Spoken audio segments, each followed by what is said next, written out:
Oke, selamat pagi. Assalamualaikum warahmatullahi wabarakatuh. Hari ini akan diselenggarakan ujian tesis untuk Mbak Rasna Paramita Kusumastuti dengan tim penguji yang diketuai oleh Bapak Dr. Alfa Hendi Muhammad, beranggotakan Bapak Dr. Muhammad Hanafi dan saya. Untuk ujian tesis ini ada SKS-nya, ada kelulusannya dan nilainya ya Mbak Rasna.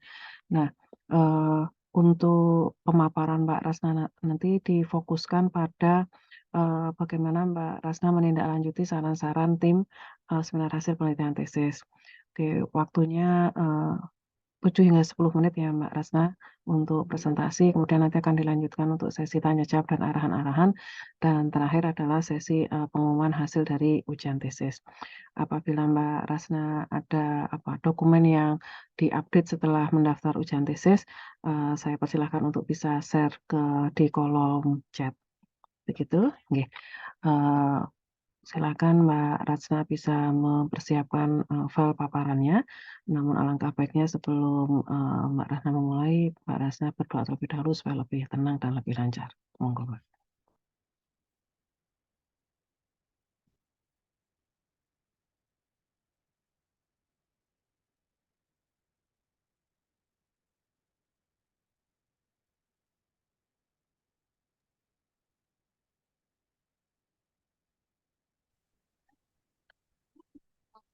Share screen, Prof.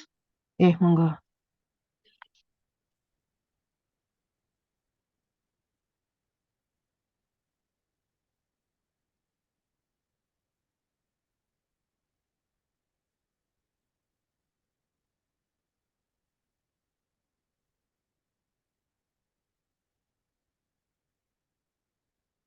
Baik, bismillahirrahmanirrahim. Assalamualaikum warahmatullahi wabarakatuh.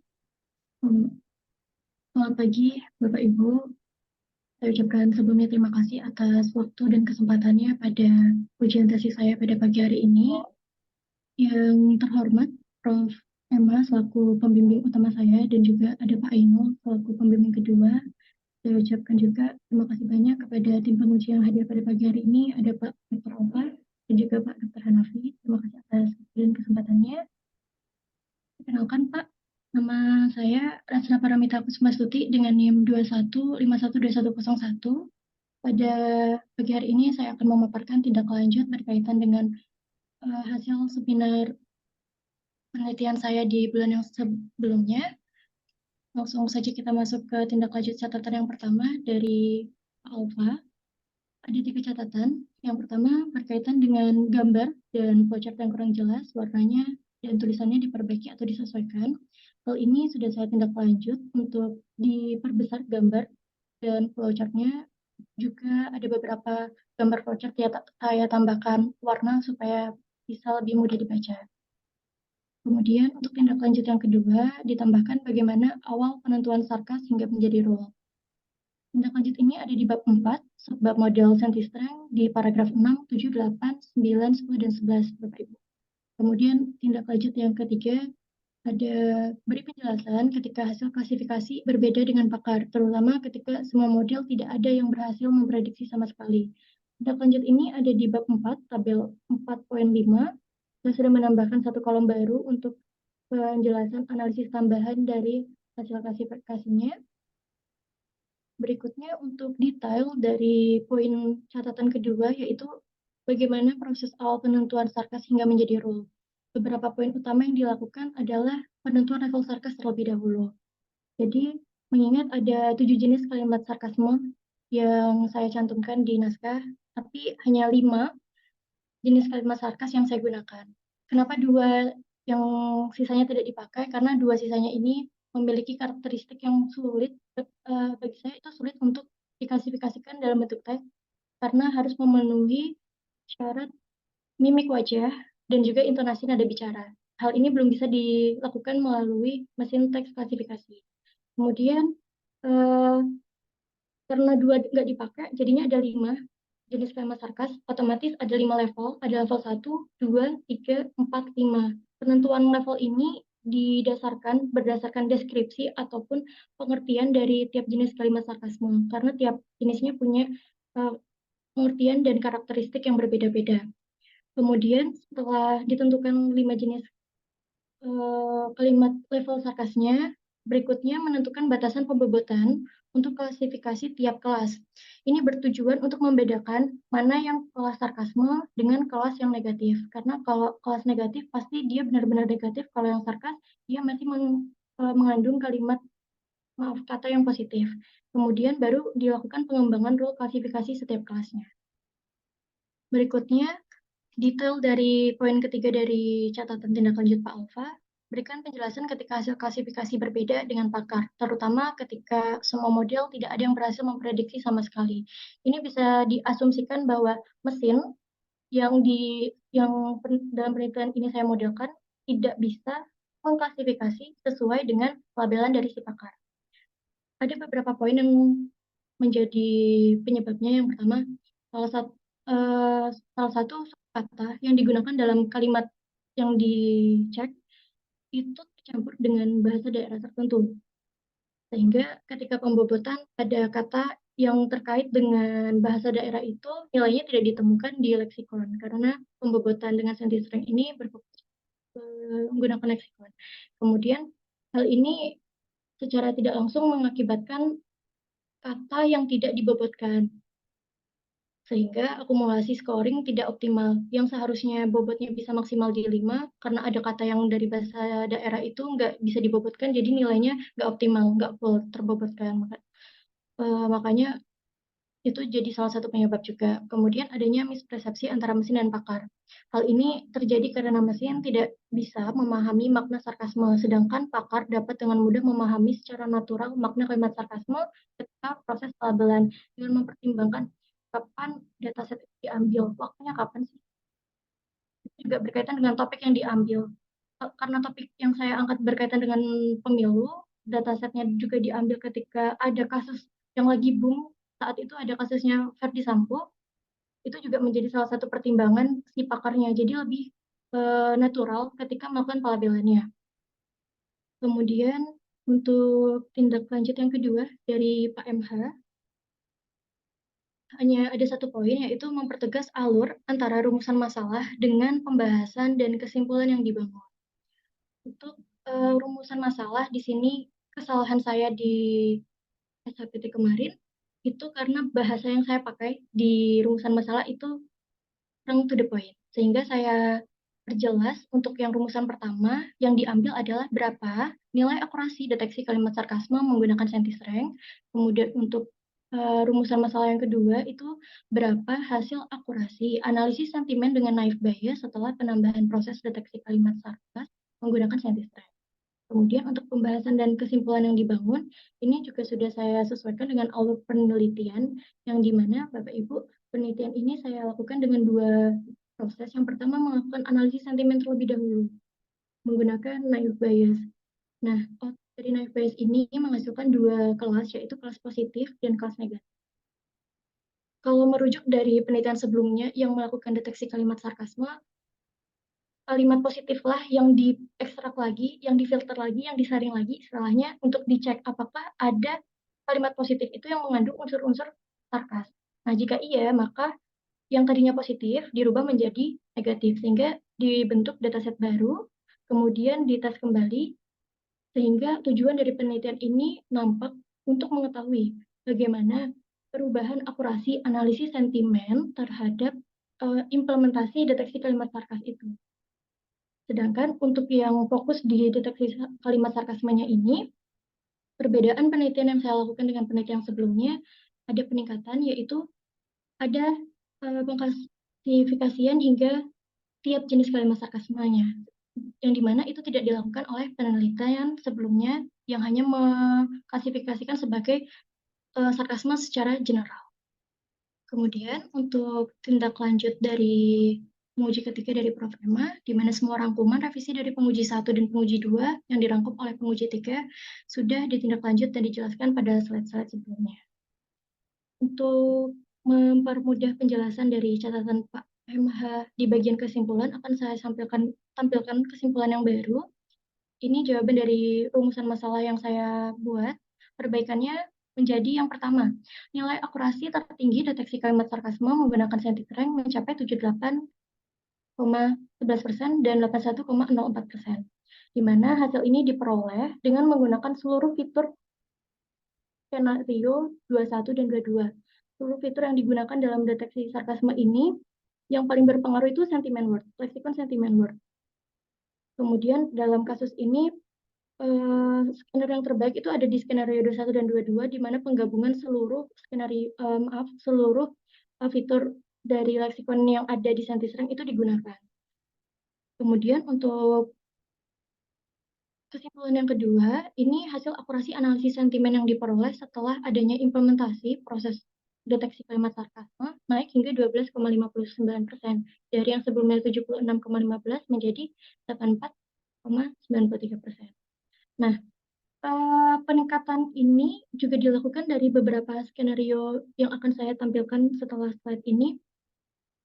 Pengaruh yang terbaik itu ketika menggabungkan seluruh atribut atau variabel-variabel dalam skenario, dan yang paling berpengaruh pada poin kesimpulan kedua ini adalah penggunaan stemming-nya. Karena di stemming ini variasi kata yang berbeda bisa menggambarkan hal yang sama, seperti bagus, baik, mantap. Ini kalimat yang dalam satu lingkup yang sama, sehingga membantu dalam menangkap sentimen yang sebenarnya dengan lebih akurat. Hal ini dibuktikan dengan hasil dari percobaan skenario F menggunakan tahapan yang lengkap memiliki nilai akurasi tertinggi dibandingkan skenario yang lain. Berikut untuk gambaran skenarionya, Bapak Ibu. Untuk yang tadi, yang pertama yang di sarkasme, di sini skenario yang dibuat ada 22. Semua fitur dicoba untuk melakukan deteksi sarkasme, dan yang didapat paling bagus itu ketika satu-satu fitur itu ada di sentiment word. Apa itu sentiment word lama, apa itu sentiment word baru, ini sebenarnya juga sebuah percobaan yang saya lakukan untuk membandingkan. Jadi sentiment word lama itu default lexicon dari Sentisreng yang dikembangkan oleh David Haryalesmana ketika beliau menyelesaikan program magister juga dari UGM. Kemudian yang sentiment word baru ini saya mencoba menggunakan kamus sentiment word yang dikembangkan oleh Muhammad Fahmi dan kawan-kawan di tahun 2022, di mana keragamannya ini juga berbeda. Yang lama itu hanya mempunyai 1.720 kata, sedangkan yang baru ini 8.420 kata. Jadi lebih variasi, lebih banyak juga. Kemudian karena yang paling bagus itu sentiment word lama, saya coba kombinasikan dengan fitur-fitur terbaik. Saya coba satu-satu dengan digabungkan, ternyata yang bagus itu antara penggabungan root word dan sentiment word lama. Dan juga root word plus sentiment word baru. Sehingga ketika dicoba untuk penggabungan seluruh fitur, itu ya otomatis seluruh fitur adalah memiliki hasil akurasi yang sangat optimal. Kemudian untuk informasi, kenapa di sini saya menggunakan langsung seluruh fitur, bukan mencoba root word terus ditambah dengan skenario yang lain, karena ketika saya coba, mengingat tadi untuk deteksi sarkas yang saya lakukan itu hingga ke jenis-jenis kalimatnya, bukan secara umum saja. Nah, kalau dicoba 1 dan 2 fitur atau 3 fitur yang saya coba, itu belum bisa melakukan deteksi hingga ke jenisnya. Tapi ketika digabung dengan keseluruhan fitur, itu baru bisa hingga ke jenis-jenis kalimat sarkasnya. Nah, kemudian untuk pemaparan dari skenario analisis sentimen dari jawaban kesimpulan yang kedua, ini ada di skenario F, penggunaan stemming, kemudian di training naive bias, terus penggunaan sentiment word baru karena ini yang paling bagus tadi, memiliki keragaman leksikon yang beragam, kemudian di training lagi, di testing, kemudian baru dihitung nilai evaluasinya menggunakan confusion matrix. Begitu untuk penjelasan kesimpulannya. Berikutnya untuk saran dari penelitian ini, yang pertama ada proses deteksi kalimat sarkasme menggunakan Sentisreng berbasis leksikon. Kekuatan utama pada model pembobotan ini terletak pada keragaman bahasa yang lebih variatif dari leksikon dan model rule yang digunakan. Disarankan ketika melakukan analisis sentimen ataupun deteksi kalimat sarkas yang menggunakan leksikon base, perlunya melakukan generate leksikon baru dari dataset yang dimiliki dengan memperhatikan nilai dari setiap kata sesuai dengan polaritasnya ataupun topik yang diangkat untuk menyamakan pelabelan antara pakar dan juga mesin supaya tidak terjadi klasifikasi yang berbeda antara pakar dan juga mesinnya. Kemudian saran yang berikutnya Berkaitan dengan rule yang digunakan pada proses deteksi sarkasme menggunakan scientist-string pada penelitian ini masih mengalami bias, sehingga terdapat kegagalan dalam prosesnya. Disarankan untuk memodifikasi rule yang akan digunakan dalam penelitian berikutnya sesuai dengan kebutuhan, karena rule yang digunakan pada penelitian ini belum tentu cocok pada topik yang berbeda. Karena yang topik ini ada sampai jenis-jenisnya, mungkin di topik lain kalau dipakai otomatis harus menyesuaikan lagi. Nah, ini juga yang saya lakukan dari rule default, karena yang default itu juga default dari scientist rank untuk sarkas itu sudah ada, tapi karena ini sampai jenisnya maka dikembangkan lagi. Berikutnya, hendaknya pada penelitian selanjutnya perlu memperhatikan faktor profiling user. Hal ini dapat menjadi pembobotan analisis sentimen maupun deteksi kalimat sarkasme menjadi lebih optimal lagi, dikarenakan tiap daerah di Indonesia memiliki gaya bahasa dan budaya yang berbeda-beda dalam beropini. Belum tentu orang Solo beropini dengan orang Jakarta itu sama maksud dan persepsinya. Kemudian, saran yang terakhir, untuk mengatasi bias dalam deteksi kalimat sarkasme, penelitian dan pengembangan lebih lanjut perlu dilakukan. Upaya untuk meningkatkan akurasi deteksi sarkasme dapat melibatkan penggunaan dataset yang lebih besar dan beragam mencakup variasi sarkas dalam konteks yang berbeda. Selain itu, teknik pengelolaan bahasa alami dan pemodelan bahasa yang lebih canggih dapat digunakan untuk mengenali pola-pola dan konteks yang menandai sarkasme dalam sebuah kalimat. Kemudian untuk IS kemarin sudah ada paper yang lolos di ICTC kemarin, Bapak Ibu. Ini untuk flyer dari ujian tesis saya. Kemudian saya akhiri, terima kasih, saya kembalikan ke Prof. Emma. Terima kasih banyak Mbak Rasna paparannya. Selanjutnya kita masuk ke sesi yang kedua, yaitu sesi tanya jawab dan saran-saran. Pertama kita akan minta arahan dari Bapak Dr. Alfa. Monggo Bapak. Baik, terima kasih Prof. Emma. Mbak Rasna, saya sudah ngikutin dari sebelumnya ya, jadi mungkin nggak terlalu banyak yang mau saya ulik. Lihat kesaran aja Mbak yang terakhir tadi ya.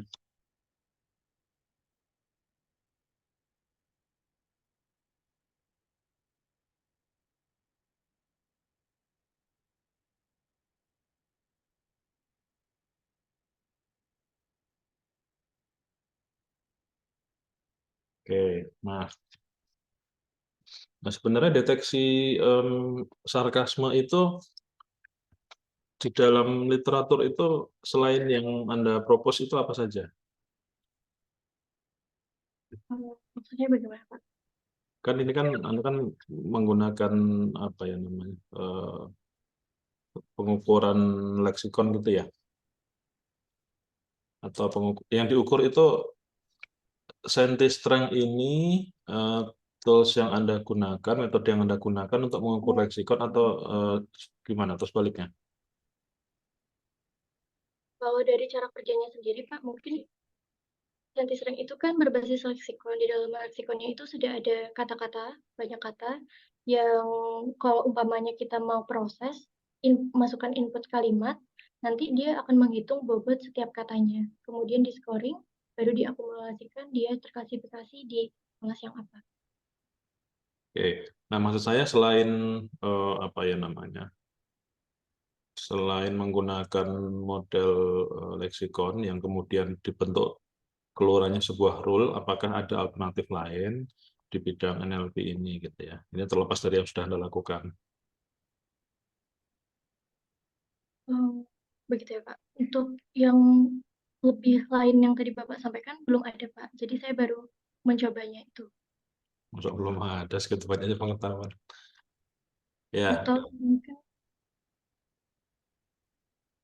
ya pasti ada kan, selain leksikon kan pasti ada berbasis pattern, machine learning based, context based itu ya maksud saya itu. Jadi eh, ya bisa jadi Anda terlalu fokus di sini ya enggak apa-apa. Maksud saya sebenarnya selain ini kan juga Anda bisa ya itu tadi ya berbasis pola, berbasis konteks gitu untuk membangun apa namanya, membangun apa namanya ya, ini tadi ya, membangun eh, indikator sarkasme, membangun kondisi di mana sebuah konteks itu adalah sarkasme gitu.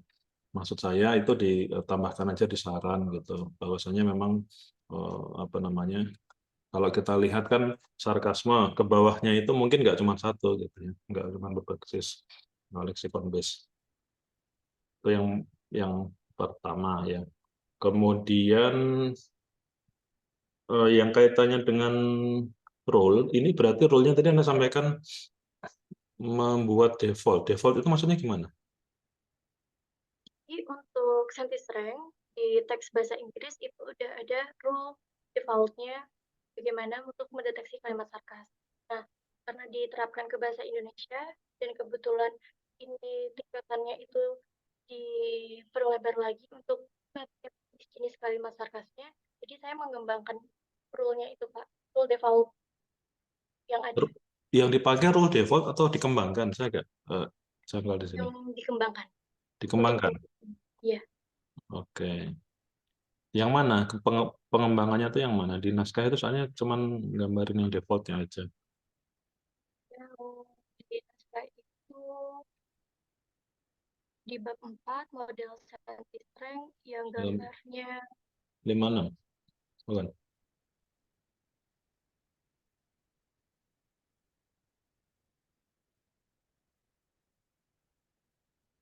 Yang ada flowchart rule itu halaman 56 itu ada.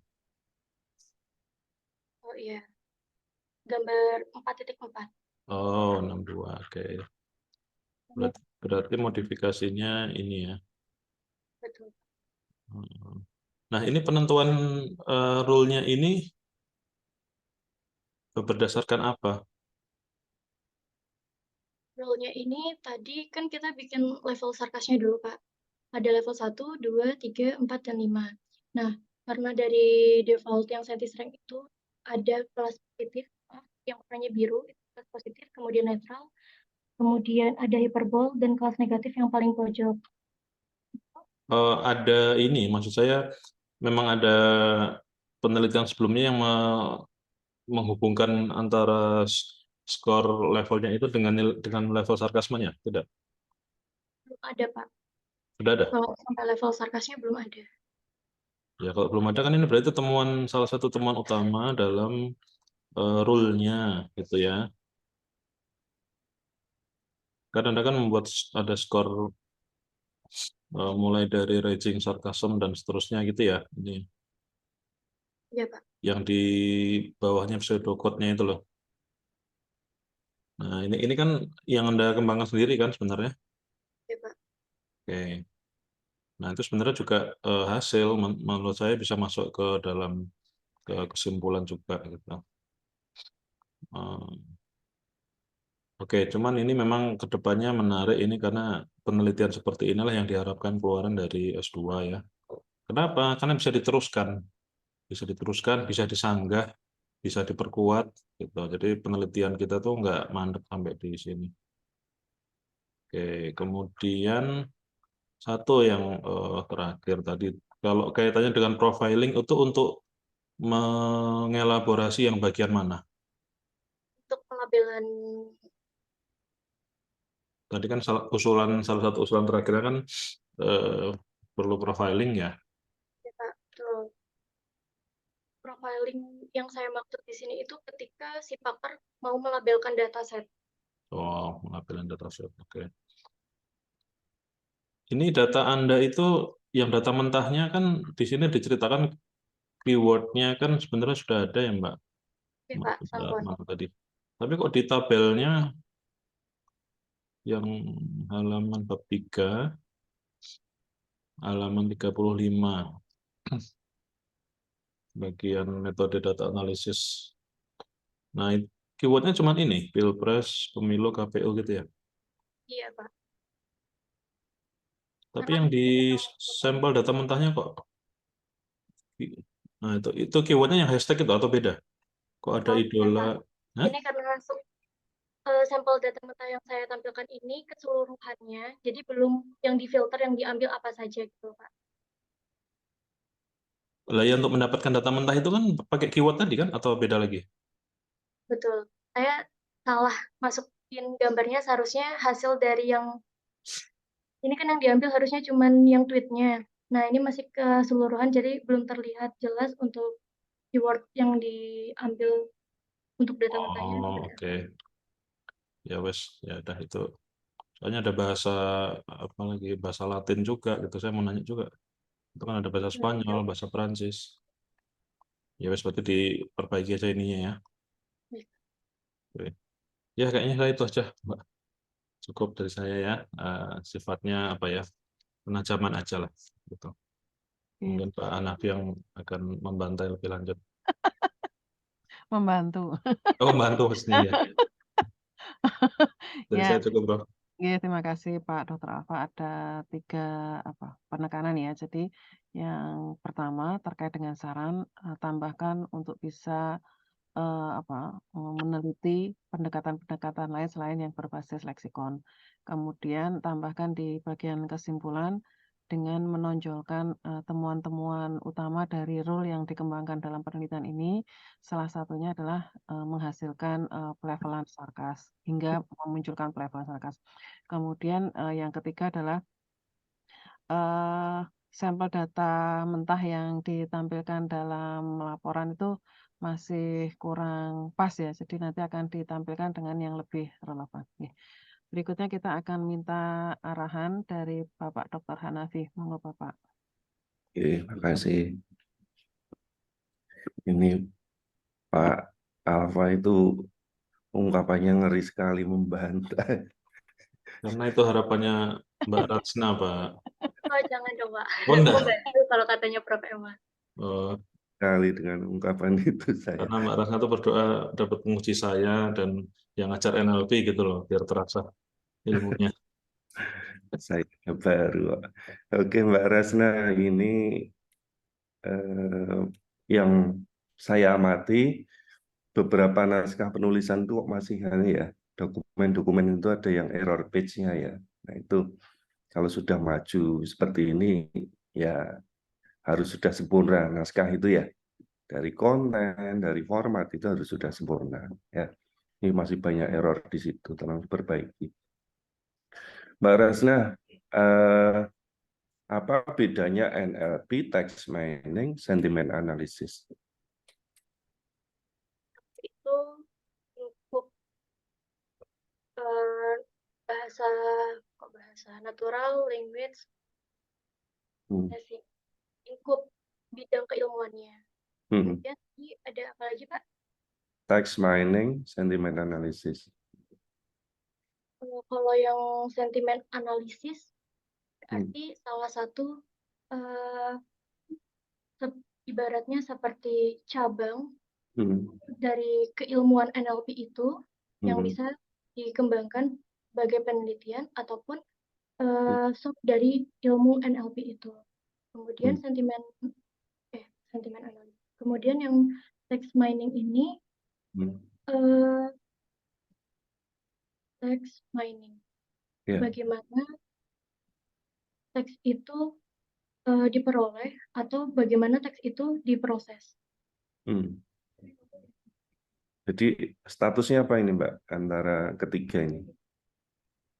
Statusnya antara ketiga. Ketiganya tadi apakah sama, apakah Text mining sama sentiment analysis itu masuk ke dalam lingkup ilmu bidang NLP. gitu ya.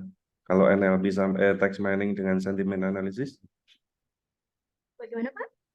Text mining dengan sentiment analysis? Salah satu atau Iya, itu status keduanya itu seperti apa gitu. Text mining dan sentiment analysis. Sentiment analysis dan text mining statusnya. Bentar, Pak. Tadi kan kalau yang NLP itu ilmu bidang ilmunya. Ya, betul. Tadi betul sudah disampaikan NLP-nya. Text mining dan sentiment analysis. Itu salah satu cabang. Saudara, kakak adik, cucu, dan mbak, atau bagaimana ini? Atau sebutan yang sama? Anaknya si NLP. Text mining dan sentimennya harus dipahami ya, Mbak ya. ya, text mining dan sentiment ini. Nah, ini risetnya udah sejauh ini harus dipahami, ya. Nanti cari literatur. Prof. Ema ini pakarnya nih, ya. Jadi harus paham ini statusnya apa antara keduanya. Ini sepele kan, ini definisi saja sebenarnya. Oke ya, terus selanjutnya Mbak tolong di tabel 44 di naskah ya.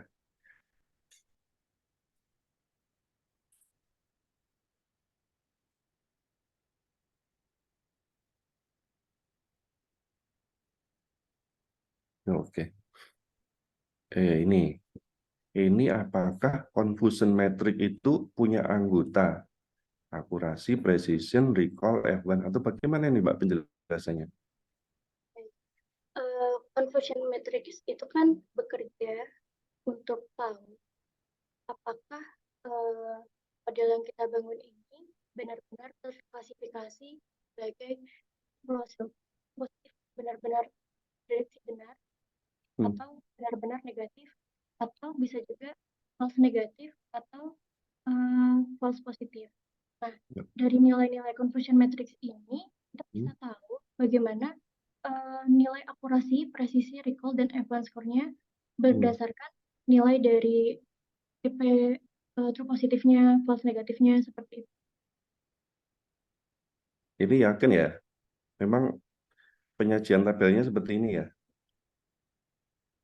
Ini kalau saya baca, ini confusion metric itu mempunyai parameter-parameter gitu. Ada akurasi, ada precision, ada recall, ada F1. Padahal sebenarnya confusion metric itu satu metode tersendiri. Ya. Ini diuji pakai confusion metric nggak? Diuji. Mana hasilnya confusion metricnya? Oh, yang gambar. Maaf Pak, dia hasil ininya dalam bentuk matriks. Terus habis itu di programnya untuk manggil nilai akurasi, presisi, recall berdasarkan nilai matriks yang dihasilkan di confusion matrix. Jadi kalau tabel ini bacanya gimana sih Mbak sebenarnya? Ini kalau dibaca menurut pemahaman Mbak Rajna seperti apa nih? Baik, kalau yang misalkan dicontohkan di skenario A itu tidak menggunakan proses timing, kemudian menggunakan proses ini dan seterusnya, nilai akurasi yang didapatkan itu sebesar 78,26 dengan nilai presisi 67,85, kemudian recall dan F1 score-nya sekian. Ya. Terus bedanya confusion metric dan uji akurasi apa Mbak? Kalau yang akurasi itu untuk mengetahui secara general bagaimana ketepatan model itu memprediksi. Kalau yang confusion matrix tadi karena dia punya beberapa variabel atau saya kurang paham untuk penyebutannya, tapi yang true positif dari confusion matrix dari program itu ada true positif, ada true negatif, ada false positif, ada false negatif. Nah, untuk mendapatkan nilai akurasinya ada gimana Mbak? Yang apa ya? True positifnya berapa, true negatifnya berapa? Belum, tidak saya tampilkan di naskah, Pak. Oke. Ini sebenarnya yang perlu dicermati.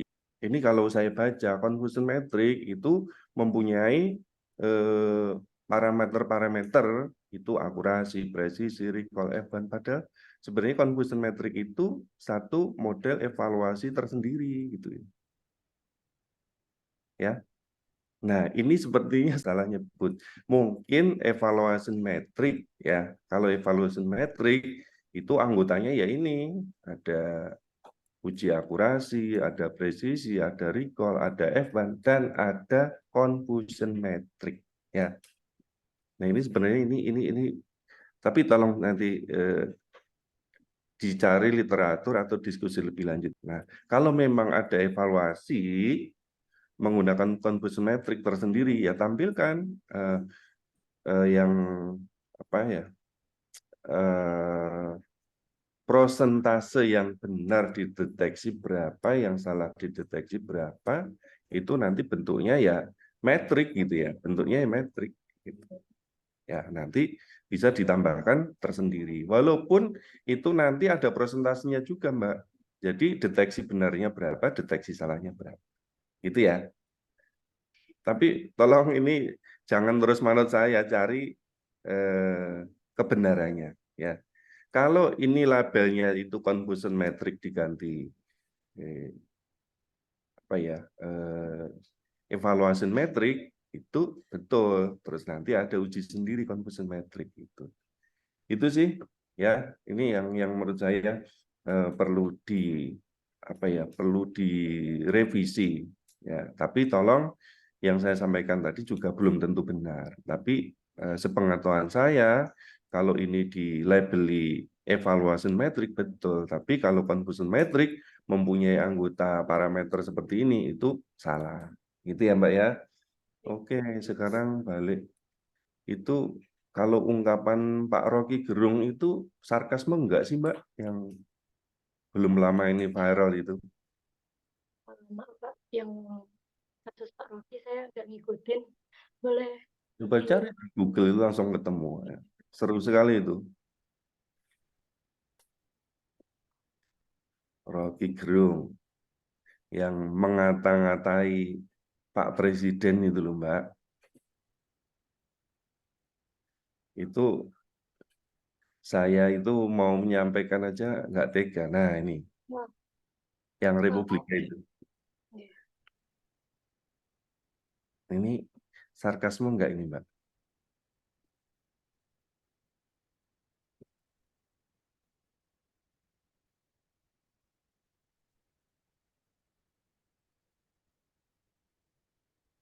Ini kalimat ini atau kalimat yang mana Pak? ya itu, ya ungkapan-ungkapan sesuai dengan judulnya itu. Nah, bawahnya itu. Nah, Kalau yang ini masuk ke dalam kategori sarkas Pak. yang atasnya, Kalau yang atas ini, yang bawahnya lagi. yang bawahnya lagi. Yang atas lagi. Oh yang ini. Ah, ya. Sarkasme enggak? Kalau ini negatif Pak. Negatif. Yakin? Kalau sarkas itu dari pengertian yang saya jadikan rujukan untuk penelitian itu kan kalimat yang sebenarnya positif, tapi positif kalimat yang dia itu sebenarnya negatif, tapi disampaikan dengan kata-kata kalimat positif yang disampaikan dengan kata-kata negatif. Nah, kalau cuman kata ini, itu kan, aduh, maaf Pak. Ya, nganu enggak? Ini sarkasme enggak? Ya, bukan. Bukan. Sarkasme Tapi enggak?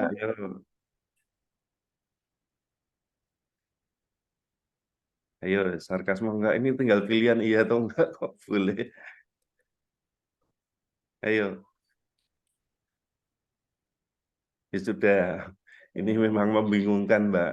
Ya, ini membingungkan. Mau melabeli pun susah ya, Prof. Emma ya. Mau dilabeli apa ini?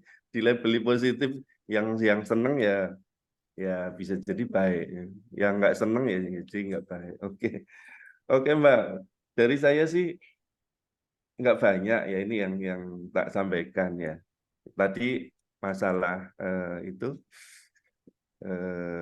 evaluasi metrik tadi, tolong diperhatikan, kayaknya itu yang itu perlu diperbaiki. Kalau memang di situ ada confusion metrik, itu silakan ditampilkan metriknya ya. Tapi kalau di situ itu anggotanya adalah akurasi, Evan, recall, dan teman-teman, itu salah ya. Ya, tolong diperbaiki. Nanti biasanya bentuknya itu, Mbak, bentuknya benar-benar metrik ya. berapa kelasnya? Yaitu kelasnya itu ya sejumlah kelas itu.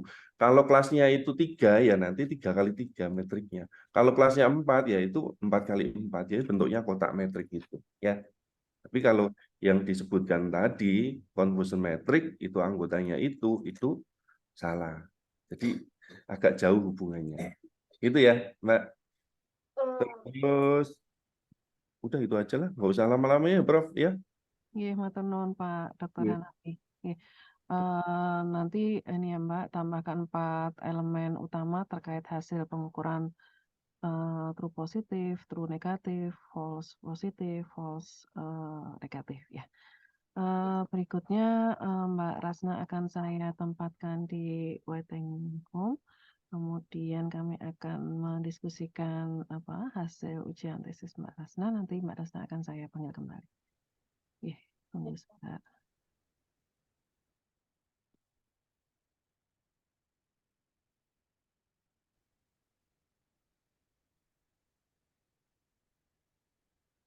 Oke, Mbak Rasna sudah bergabung kembali. Kami sudah mendiskusikan hasil ujian tesis Mbak Rasna. Untuk hasilnya akan diumumkan oleh Ketua Sidang Pak Dr. Alfa. Monggo Bapak. Baik, terima kasih Prof. Emma, Mbak Rasna Paramita ya. Tadi kami sudah berdiskusi. Mungkin yang harus diperbaiki di naskah, tadi sudah ya beberapa desa di bagian saran, kesimpulan, kemudian di tabel. Nah, kalau untuk Pak Hanafi tadi ya confusion matrix itu sebenarnya tabel tabel hasil klasifikasi yang ada true positif, false positif, true negatif dan seterusnya. Itu confusion metric. Nah, confusion metric itulah jadi input untuk melakukan evaluasi sehingga bisa ngitung akurasi sampai F1 gitu. Nah, berarti nanti di bagian tabel itu confusion matrix-nya dihapus ya, atau bikin tabel confusion matrix sendiri di sebelumnya gitu ya. Karena itu kalau dilihat sekilas tadi cukup mengganggu. Nah, kemudian untuk hasil ujian tesisnya secara umum, tadi kami bertiga sepakat, Mbak Rasna dinyatakan lulus untuk ujian tesis kali ini. Itu ya, nah, selamat. Nanti masih ada waktu untuk revisi.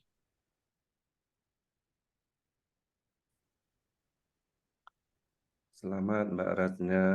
Ya, selamat Mbak Ya, Rasna. Terima kasih Rasna banyak. M.Com sekarang. Ya, Mbak Rasna untuk revisinya hanya sampai tanggal 16 atau 15 ya Mbak? Oke, sebelum Iya, Mbak 15. kita daftar yudisium. Nah, dan Mbak Rasna harus bisa mendapatkan ini ya persetujuan apakah itu sudah memenuhi arahan dari masing-masing tim penguji. Jadi tidak hanya saya, tetapi ada Pak Dr. Hanafi dan Pak Dr. Alfa. Nggih? Ya, terima kasih banyak Pak Dr. Hanafi, Pak Dr. Alfa. Sekali lagi, selamat Mbak Rasna. Sudah sampai titik ini ya. Kok diam aja, nggak ceria?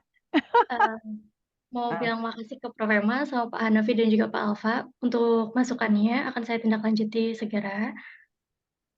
Terima kasih. Terima kasih Pak Barakallah ya. Oke, Mbak Rasna bisa melanjutkan aktivitasnya kembali. Kami akan melanjutkan dari sesi yang berikutnya. Assalamualaikum. Waalaikumsalam. Terima kasih Bapak.